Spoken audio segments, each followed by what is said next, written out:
Hello guys, wala nang intro. Diretso na tayo. Update ko lang po kayo. 6 months po pala yung lisensya ng Pilipinas na pwede nung gamitin dito sa New Brunswick.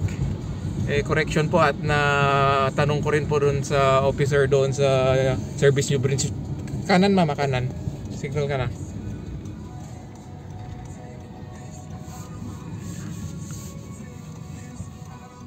Look, bago ka papasok, tigin ka muna kung clear, pasok. Okay, tapos signal ka. Punta po kami sa Mamas. Okay, see you later guys.